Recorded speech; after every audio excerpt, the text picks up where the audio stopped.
Thanks for tuning in to Blueprint Church. We've started a new sermon series in the book of Acts called Catching Fire, How God Ignited His Church to Change the World. I hope we get to see one of our two services, either the 9 a.m. or the 11:15. And if you have any other questions, you can visit our website at blueprintchurch.org. And the Damascus Road is where God encounters us to enlarge our mission. You see, basically in the book of Acts, we see the commission in Acts chapter 1 and 8. You will be my witnesses in Jerusalem, Judea, Samaria, and to the ends of the world. But the problem that God often has to overcome is not the world. What he has to overcome is you and I. And so the Damascus Road is that encounter that we see. And so from Acts chapter 9 all the way to Acts chapter 15, you see kind of Christianity for the first time wrestling what it looks like to kind of get out of the grips of Judaism and kind of the Judean culture and move towards taking the first steps to becoming an international and global religion. And so one of the things that we've been talking about is what God has to overcome. And so how God overcomes both our bigotry and our biases to get his gospel to the nations. That's really what we're talking about when we talk about the Damascus Road. And so we've looked at the Apostle Paul, who was in Acts chapter 9, Saul, when we had to see overcoming his misguided passions. We talked about that sometimes you can be sincere, but you can be sincerely wrong.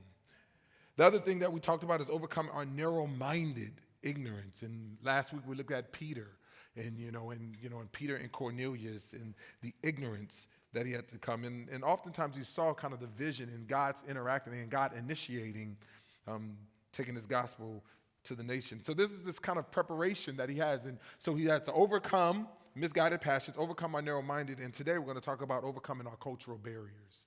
Overcoming our cultural barriers. Most people, when we talk about kind of intelligence, we talk about intellectual intelligence, IQ. We talk about emotional intelligence, EQ. But today I really want to talk about, is what I would call CQ, and that's cultural intelligence.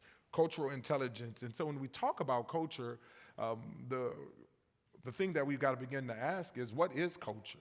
What is culture? There's many definitions, but I want to kind of help frame today by first laying a foundation of what I believe culture is to be. So culture, one, is formative. Culture is formative. Culture is a shared system of norms and values that through which we learn to make sense out of our realities, and the experiences that we have. But not only is culture formative, culture is also learned. It is something that is handed down from previous generation or from generation after generation.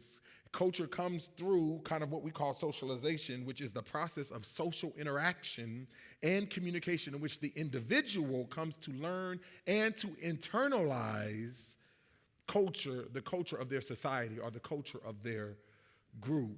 So it's formative. Culture is learned. But when we recognize these things, that we can also recognize that culture can also be unifying. Culture is a way that we understand ourselves. We understand our neighbors. We understand the world around us. So in a lot of sense, it is unifying, but we also know that culture can be polarizing, especially when, people who are near to us don't act the same way that we act. And so to give you an example, a lot of times when we go on an international mission trip, you begin to recognize and you go to understand that there is a different culture when you go there. And so you learn how to adapt or learn from that culture. But oftentimes there's a certain understanding that we have when we engage with cultures, especially internationally. But for some reason, whenever we have the urbanization and we embrace the urbanization, and when our neighbors no longer look like us, talk like us, and act like us, there's all these fears and things that come that we don't embrace so readily or so easily the culture. And it's those cultural hindrances and those cultural barriers that keeps us from having true unity, and actually they become very polarizing and very divisive. The fact of the matter is that no culture is neutral. No culture is neutral. One person said it this way: every culture assumes to answer the big questions of life. Every culture. They seek to bring their environment into service, in their service to it. So when we think about culture, culture is trying to answer these big questions of life, and every culture has both bad and good things about them. Ultimately, culture is attempting to answer the most important questions in life. They're answering questions like, who am I? Who are you? Who are they?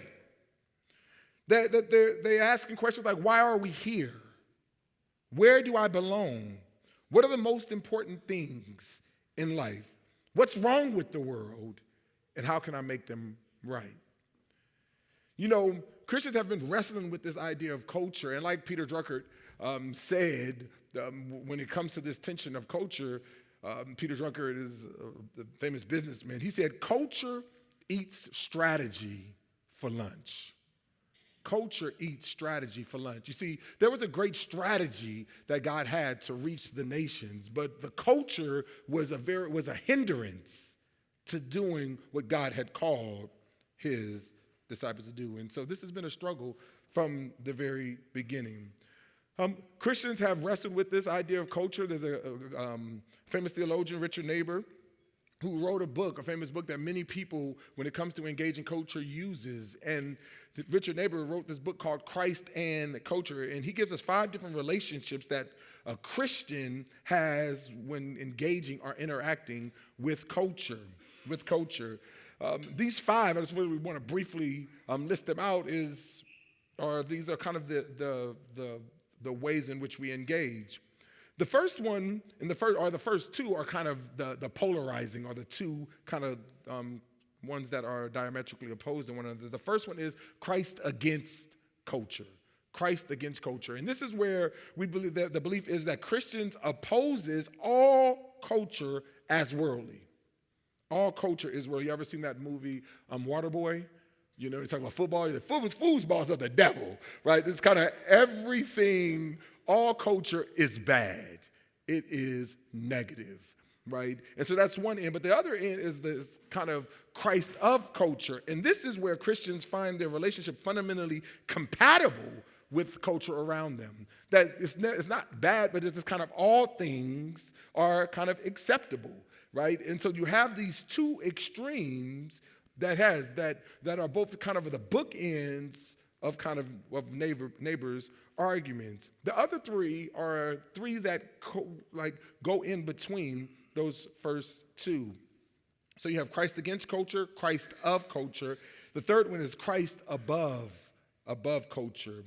And this is where we see kind of like an acceptance of culture and cultural artifacts and cultural things, but it never will reach the beauty of which Christ has called us, and that these are here as a fine product, but such will never approach what God is ultimately calling us to do. So the fourth one is Christ and culture, and this is our Christ and culture in paradox. This acknowledges Christians in a tension between Christ and culture. So this one acknowledges the tension. However, this tension, the way they would say, is meant to be managed, not necessarily solved. Not necessarily solved. You see, you know, it's where we get, the verses that they pull or draw from. We are in the world, but we are not of it, right? But what this Christ and culture and paradox is telling us that we are to both, we are in the world, but not of the world, but we are to be careful not to be estranged from the world, but in the same moment, we are not to entirely embrace it. We're not to entirely embrace it. And so basically what they're saying is that we are citizens in odds with each other, and we're at odds with culture and God's law. And the final one is Christ transforming culture. And Christ transforming culture was perpetuated primarily by people like John Calvin. And basically what he would say is that the appropriate relationship between Christianity and culture is transformational. The Christian must recognize that culture is a manifestation of God's good creation. It's an outgrowth of kind of human creativity. However, because of sin, sin deeply affects every part of the creation, including human culture. However, we can redeem it. We can use it for God's glory. So, what's actually interesting about neighbor in the book is that in this book, he says that really there's only one that he sees as completely unbiblical, and that's Christ against culture. That's Christ against culture. He says the other four, there's biblical merits for each one. It's a great book. I would recommend you read. That. But this is kind of where we are, in the book of Acts. We have seen God doing some amazing things, but what's happening is that he's doing these amazing things, and kind of Christ followers have limited his amazing things to people who look like them, talk like them, and act like them, or people who are willing to embrace their lifestyle. We talked about it a little bit last week, that ultimately you can receive Christ that as long as you are assimilating to look and do the things in which I value the most. But what happens as God is taking this gospel to the nations? And so what we've seen all the way from Saul of Tarsus and now Peter last week, and we'll continue today, that God had to do some preparation work. He had to do some preparing as he was getting the church ready to take the gospel to the nations, to the point where we will end with the church in Antioch. Churches that's made up of all people, races, creeds, that are coming together and sending out, missionaries literally to the world. And so this is the preparation work that we see. That there's a passage in Scripture, Matthew chapter 7 and 12, that we refer to as the Golden Rule. And the Golden Rule says, treat others in the way you want to be treated.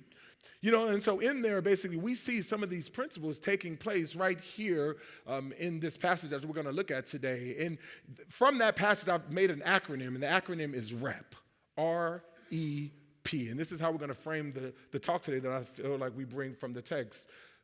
The R represents reflect personally, where the E is engage or empathize corporately, and then the P is pursue reconciliation. It says, treat others in the way you want to be treated.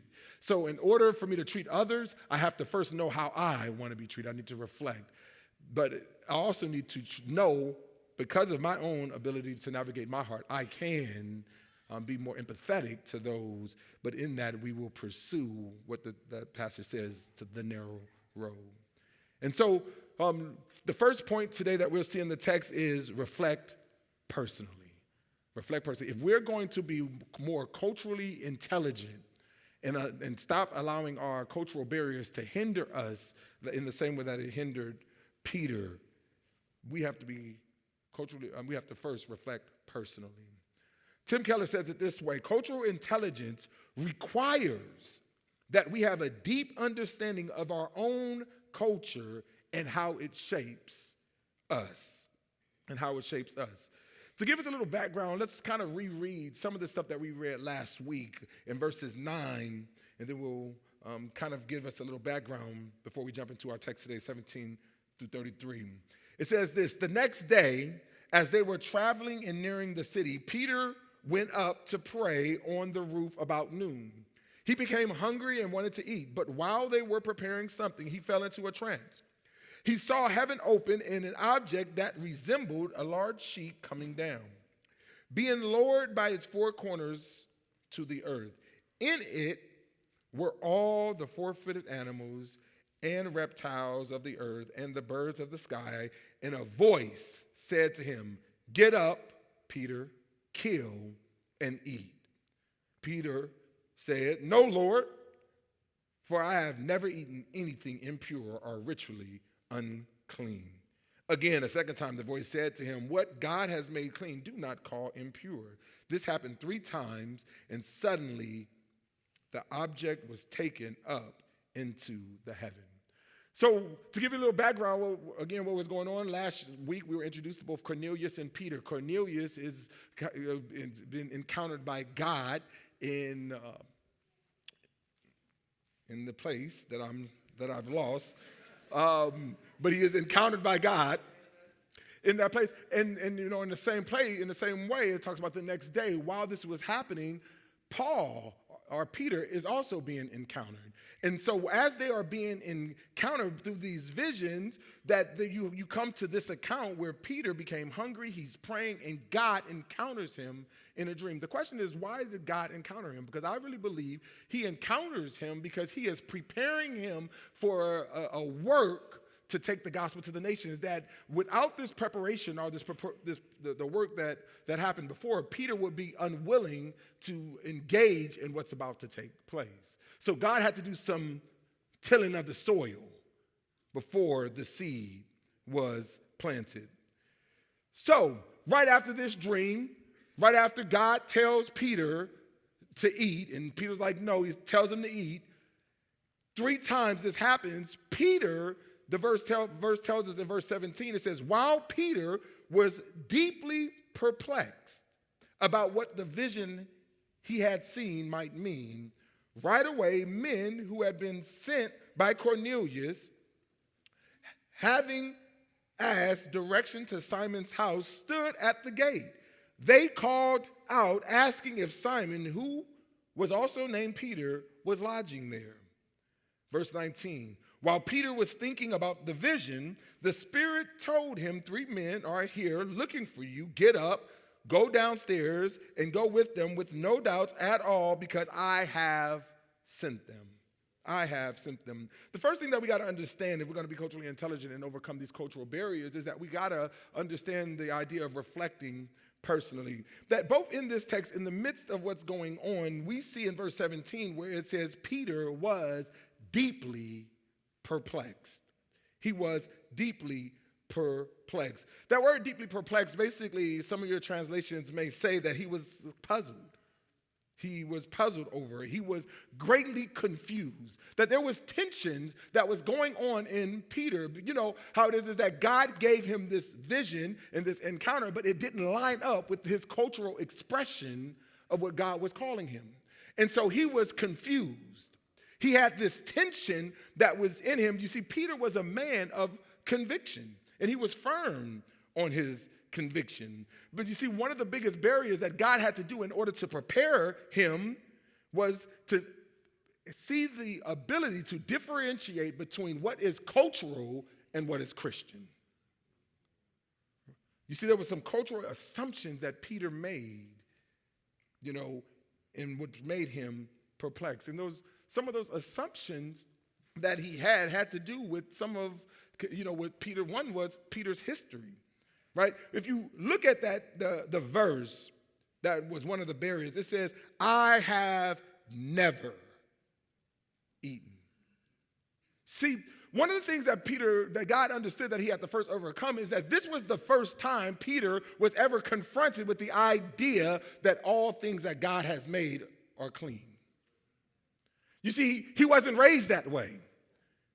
He had other thoughts and other beliefs and other things that he had that even made him to be that he fully and wholly embraced as good.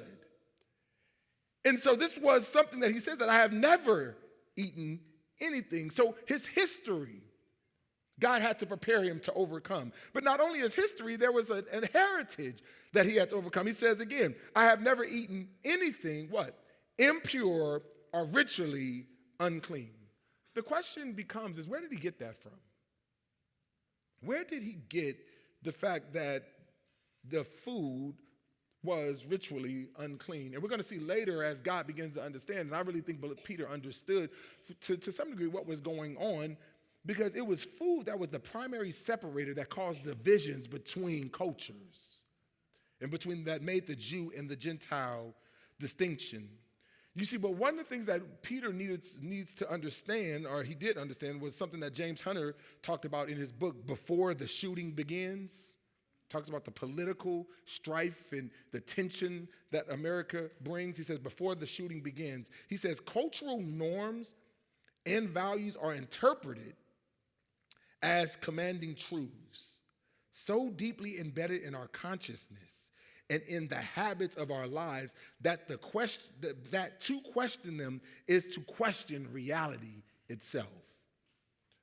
That there are certain things that have been so ingrained in us that is solely a part, that is a cultural expression of our Christianity, but is so deeply ingrained that we can't differentiate, we can't tell the difference, and to question them is to question reality itself. But he got that from somewhere, right? Some of you Bible scholars would say, no, well, he got that from Leviticus chapter 11 or Deuteronomy 14, where we see the dietary laws that takes place. But if you go back and you read some of the dietary laws, the laws to cause the Jews not to avoid certain animals like pork or pigs, like shellfish. The dietary laws called them to not eat food sacrificed to idols and to avoid even eating food that's contaminated, that has the blood in it. That it tells them, but the Bible never tells them to stay away from Gentiles. And what we see was a cultural kind of addition that was being expressed, because you don't see that the Bible ever was doing, but somehow that it became very normal in their culture that Jews were not to engage or to interact with Gentiles in any relational or deep way. You see, but this is what we've been doing since the beginning. Since the time of Eve, we've been doing this, right? Whenever, at the very beginning, when Satan began to question God's word or to question God, and he asked him, God, what did God tell you? What did Eve say? That you shall not eat or touch the tree of the knowledge of good and evil. But we recognize that God did not tell her not to touch. It says, you shall not eat. You see, but from the beginning, we have added on to God's word. And we get caught on to kind of our own legalism, our own kind of way that we're building up our kind of morality to God to say, how do I know if I'm acceptable? Because it's not enough to say love your neighbor. It's not enough to do that. I need to know, well, how do I know, God, if I love my neighbor? How do I know when I reach it? I need something tangible, something that measurable, something that I can know. You see, because the problem is that we all are kind of functioning legalists in our hearts. So that because we want to know when we're with God, he loves me, and when we're not meeting his standard, he loves me not. But I can be really clear, but see, that's not grace. That's not grace. You see, so what we see is that as God is confronting Peter with this new unmerited favor, this grace that he has, he begins to confront his cultural hangups, and he's calling him to reflect. And this is why Peter is so perplexed. But you see, the reality is just like Peter, we have our own cultural hangups that keeps us from experiencing God's grace. The same legalism, the same traditionalism, the same dogmatism that we have. And one of the biggest barriers of our cultural intelligence is our inability to see our own cultural blind spots. Because we think that we have some type of objective truth and that our culture doesn't impact the way we see the scriptures. You see, the reality is that any of you who puts quiet time as the highest truth, you are a product of the culture. That you alone with your Bible, with God, is the highest level of expression your Christianity is a cultural byproduct. Because the reality is, unless you were super rich, what did you do for the first 15 centuries? Where Christians didn't have Bibles that they can have in their homes.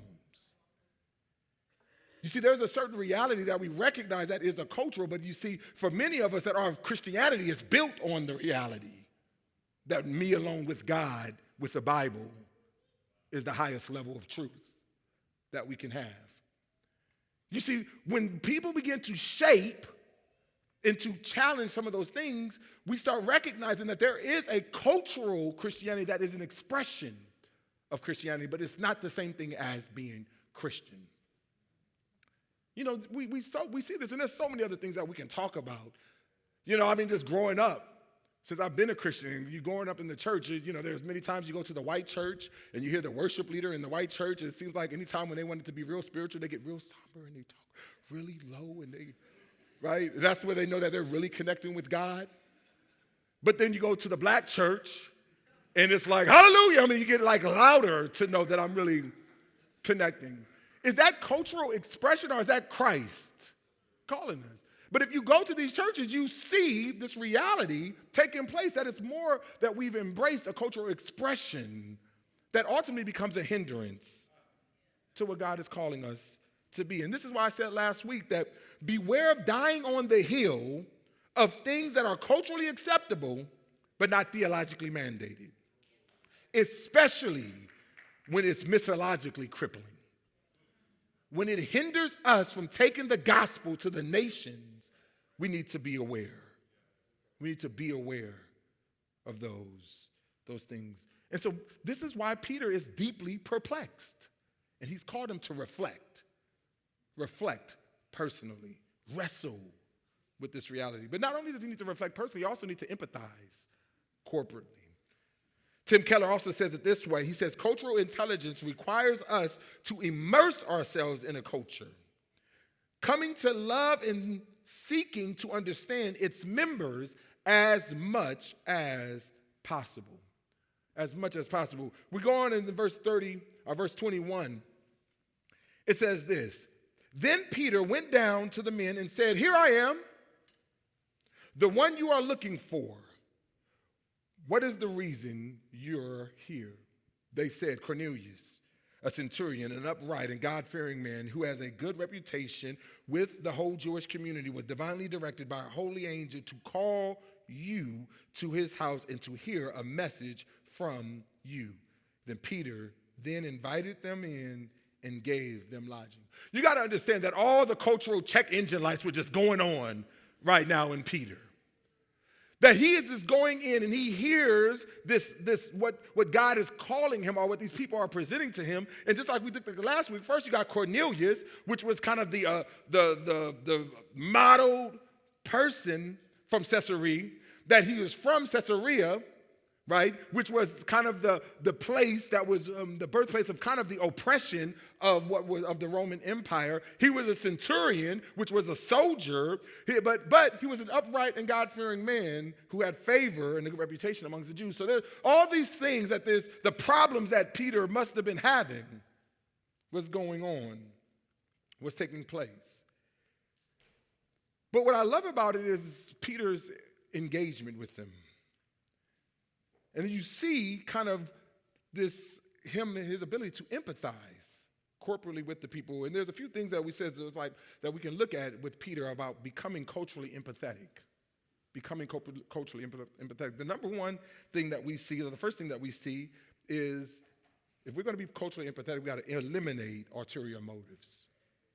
We got to eliminate ulterior motives. You know, one of the things that I love about the text is that God had to prepare Peter for this time. Even though all of these censors were going on, when Peter was kind of thinking about his vision, the Spirit told him, go down, go up, get up, go downstairs, and go with them with no doubts. Go with him with no doubts. You see, what we have to do is that a lot of times when we begin to engage, when we talk about Black Lives Matter, White Lives Matter, Blue Lives Matter, all the lives that matter, right? When we begin to be going in, like we go in with ulterior motives. We go in with an agenda. Instead of just kind of, guys like this, go in and don't have doubt. Go in to listen. I got something I got to tell you. So the first thing that we have to understand is that God eliminated ulterior motives. The second thing that we see is in the question that he went. He says, here I am, the one you're looking for. What is the reason you are here? We see two things that have come from that. One is that he first comes to seek to understand before being understood. Seek to understand before ever being understood. Christians, we're terrible at this. We're terrible. We go in answering questions, but the problem is that we're answering questions that people are not asking. These are not the questions that they're asking. It's because we end up speaking instead of listening. Seek to understand before trying to be understood. And the other thing that we see in that is that of being culturally empathetic is that he asks genuine and curious, open-ended questions. Genuine and curious, open-ended question. He just said simply, here I am, the one you're looking for. what is the reason you're here? He was genuinely curious because he was perplexed. He didn't come in and he didn't, like at least the text, he didn't begin to explain all of what God was doing. He didn't go in. You know how we do is like we begin to have leading questions. Like we're trying to take you somewhere with the questions that we have. No, he just simply says here, like, what are you here for? Be genuinely. The things that you genuinely want to know, ask them. And what I love about the text is it's kind of inferred, but I think it's what we see here that Luke wanted us to gather is that the fourth one is being okay with silence. You remember Peter had a lot of questions. He was really perplexed. He was asking about vision. He was give me some interpretation. And in the process of this, we see that as soon as they go, and it says, they said Cornelius, a centurion, upright man, and God-fearing man who has a good reputation with all the Jews, was divinely directed by a holy angel to call you to his house and to hear a message from you. And then it just says, and then Peter invited them in and gave them lodging. There was no debate. There was no logical deduction. There was no explain this to me. It was just because God has already prepared Peter. Go down, don't doubt, even though all your check engine lights are going on, be okay with the silence. You see, our problem is that too oftentimes we want to know all of God's will before we'll do any of God's will. But the problem is that God oftentimes doesn't reveal all of his will when he tells you to take the first step. He told Abraham, go. I'm not going to give you everything. He told the disciples, feed the 5,000. Well, Jesus, we don't have enough. Feed. Go. Well, what's the plan? Trust me. You see, because oftentimes our fear leads to us trying to control. So we have kind of like what I call like an Isaac or Isaac type faith or a Jacob type faith. We have the type of faith that we trust God as long as I can manipulate things the way to get the outcome that I know I want to get. And it's in that moment that I can trust God, but I need more information in order to know, can I trust you, God? And so when we recognize this, but no, he says, be okay with the silence. And part of being okay with the silence is about us, but part of being okay with the silence is, which is our number of the fifth one about being empathetic, is simply stop trying to fix people. Stop trying to fix people. You see, I hate accountability groups. I'm just got to be honest.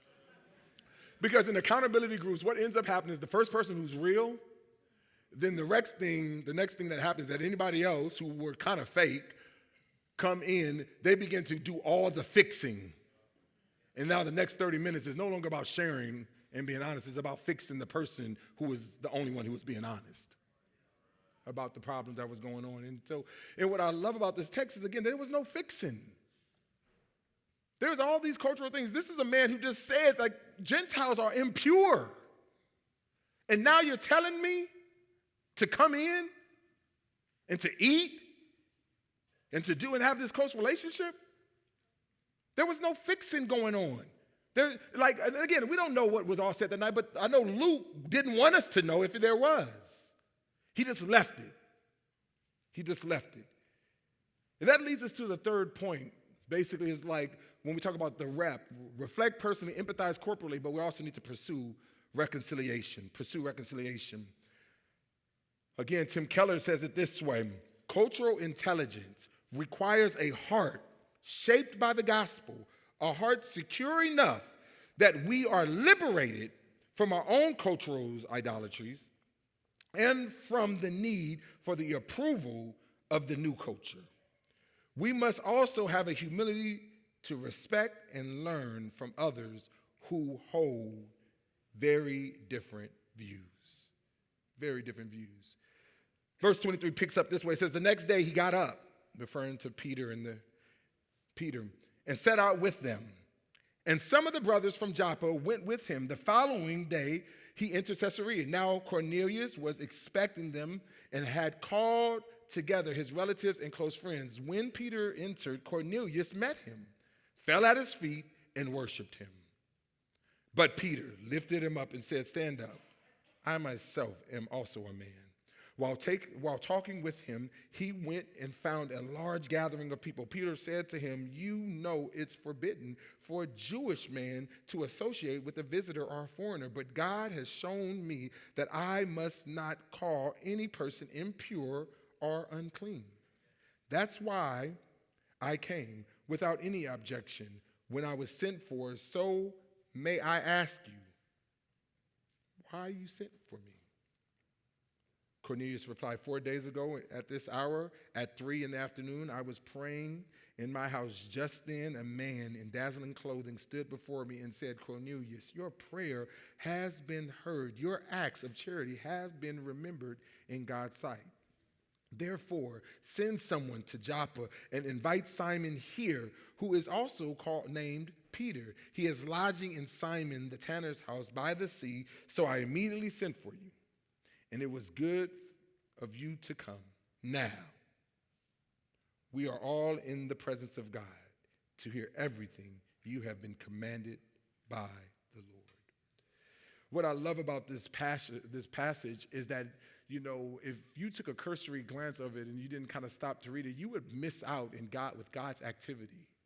And we've been talking about, but God has been active ever since the encounter in the Damascus Road. He knocked Saul off a horse. He engages with Ananias. He has a vision with Cornelius. And again, he has a vision here with Peter. But if you just trace back Peter and Cornelius' activity with one another, you see this idea, this ministry that God has given us. And what is that ministry? That I really believe that God has given us this vision that reconciliation is God's vision, not man's. What do I mean by that? Let's look at it. All of what God is doing is about trying to get to the point of understanding what God is up to. Verse 3 and 4, it talks about he distinctly saw a vision from the angel of God. Verse 13, in the vision, he says, "Peter, get up and kill." Verse 17 and 18, it talks about Peter was perplexed trying to figure out this vision. Verse 19, Peter was thinking about this vision.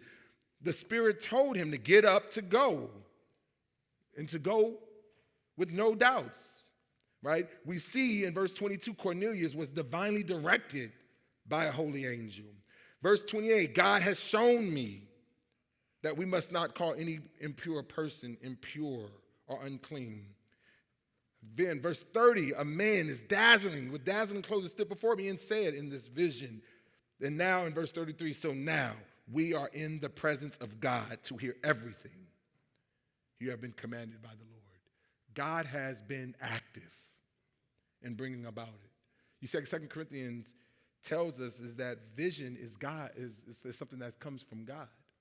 That we recognize is in 2 Corinthians chapter 5, where it says God has given us the ministry of reconciliation, that he is reconciling the world to himself.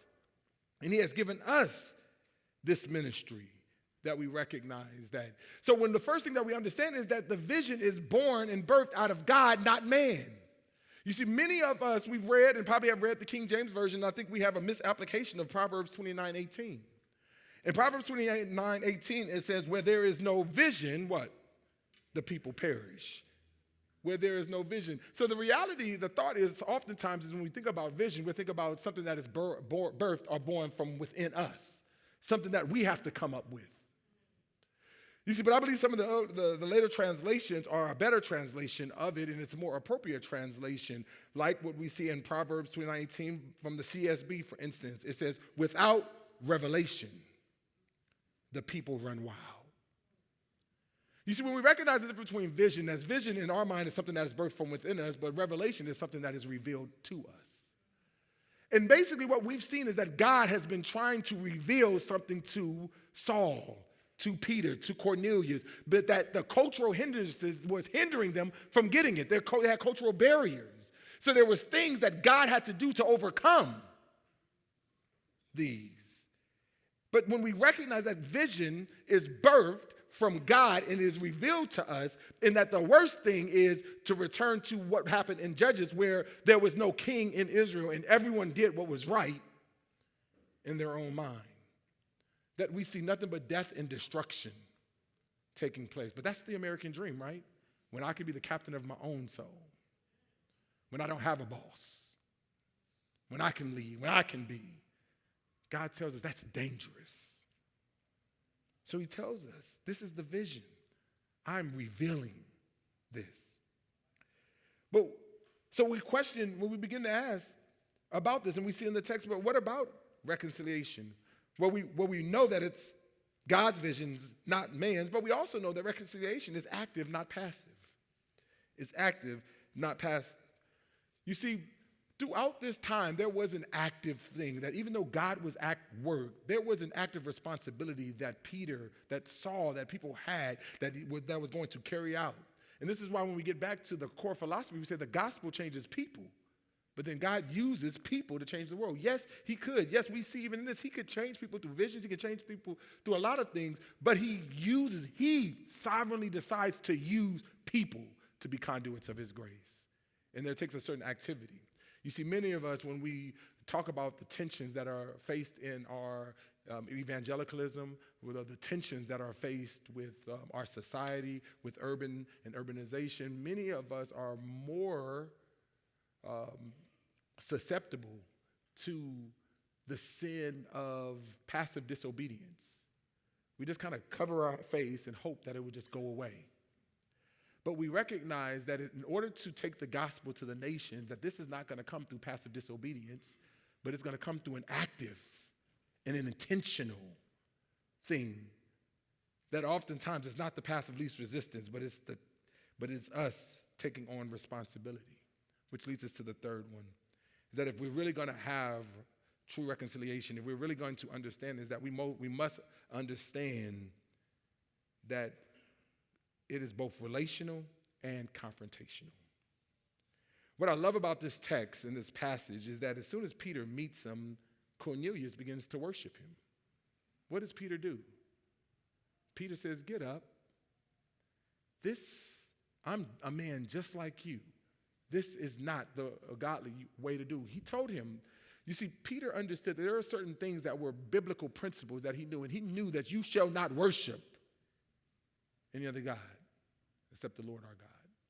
And so there were certain things that he can hold on biblical principles. So one of the things that we got to avoid whenever we start talking about unity is that in coming together is that we got to avoid cultural syncretism, cultural relativism, when it's just kind of live and let live. The coexist emblem that oftentimes that we see.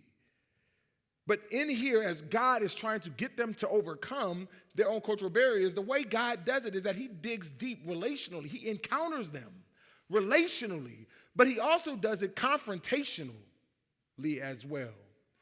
He doesn't leave it on one end, there's syncretism, this kind of the mixture of world religions and the mixture of our society. But on the other one is that he tells us that we need to avoid this kind of obscurantism.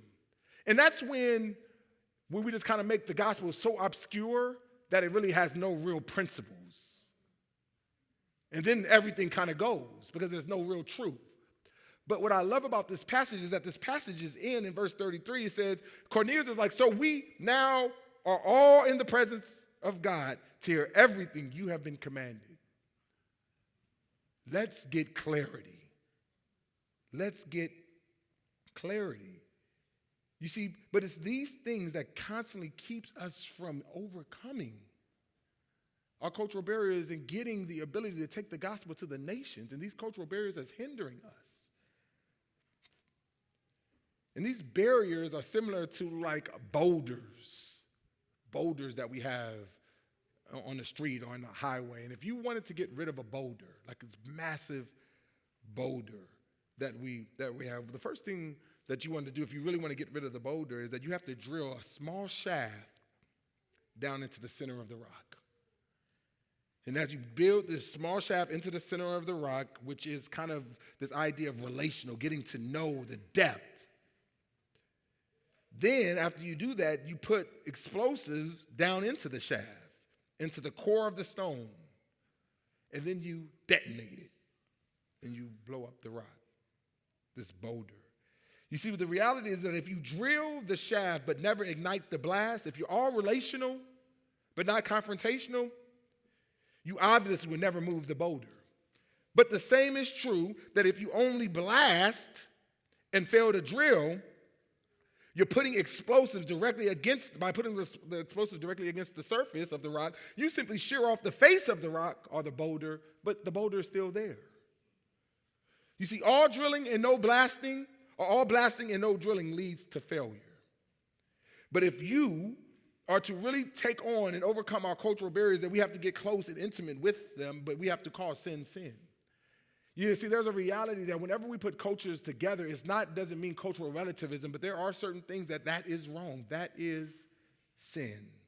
And what I love about the passage is that Peter, that even in the midst of God doing his work, had to call out sin, sin. Don't worship me. I'm just a man. You know, and that's my prayer for us as a church, is that we wouldn't just be good for the camera, that we take pictures and look like we have a diverse church, but I pray that we are going deep with one another. And I pray that we are calling out one another's cultural idols and the cultural things that is guiding our decisions, that I'm guiding. You know, because many of us, you know, and I say oftentimes that one of the greatest blessings is pastoring a diverse, but one of the greatest hindrances and hurdles is pastoring a diverse church, because what I find out is that oftentimes what ends up happening is that people are excited to leave whatever they was calling Egypt, but as soon as they get to the Jordan, they recognize, or to the sea, and they recognize that, well, this is not all that it's cracked up to be, they begin to begging God, take us back to Egypt. And what we end up doing is that we leave places and we leave things and we begin to try to get whatever we left and try to dominate it and make that here and bring that here. You know, and there's a tension that we have. And the reality is this culture is not bad. It's actually good. There is nobody in here that is able to express their Christianity culturalist. We are all placed in a time and a place. And our job is to take first century principles and apply them to a 21st century context. There's context matters, and there's nothing that we can do to get outside of our context.